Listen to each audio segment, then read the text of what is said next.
नित जीवन के संघर्षों से जब टूट चुका हो अंतर्मन, कि नित जीवन के संघर्षों से जब टूट चुका हो अंतर्मन, तब सुख के मिले समंदर का रह जाता कोई अर्थ नहीं।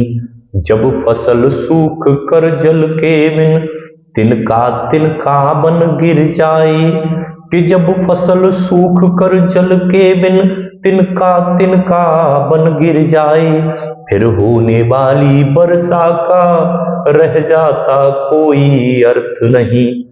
कि संबंध कोई भी हो लेकिन यदि दुख में साथ न दें अपना, कि संबंध कोई भी हो लेकिन यदि दुख में साथ न दें अपना, फिर सुख में उन संबंधों का रह जाता कोई अर्थ नहीं।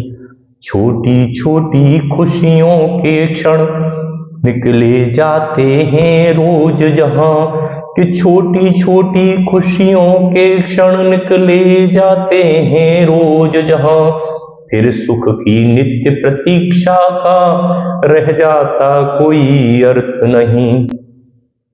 मन कटवाणी से आहत हो भीतर तक छलनी हो जाए, कि मन कटवाणी से आहत हो भीतर तक छलनी हो जाए, फिर बाद कहे प्रिय वचनों का रह जाता कोई अर्थ नहीं।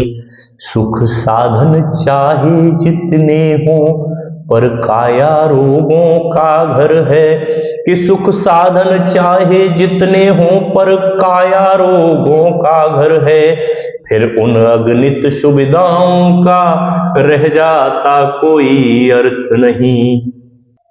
दोस्तों, राष्ट्रकवि रामधारी सिंह दिनकर जी की इस कविता रह जाता कोई अर्थ नहीं का भावार्थ है कि अगर ध्यान और प्रेम न हो तो जीवन में कोई उमंग नहीं रहती और ऐसे बासी जीवन का कोई अर्थ नहीं रहता।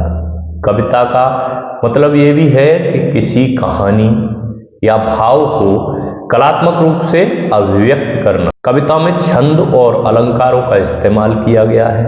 दिनकर की कविताओं में अक्सर आप देखते ही होंगे कि उन कविताओं में ज्यादातर ओज है, विद्रोह, आक्रोश, क्रांति और कोमल श्रृंगारिक भावनाओं का बहुत ही खूबसूरत संयोजन देखने को मिलता है। तो दोस्तों, कैसी लगी ये कविता कमेंट बॉक्स में अवश्य बताएं, और वीडियो अच्छा लगा हो तो इसे शेयर करें और चैनल को सब्सक्राइब करना बिल्कुल न भूलें। चलिए मिलते हैं फिर एक नई वीडियो में एक नई कविता या एक नई कहानी के साथ। तब तक के लिए जय हिंद।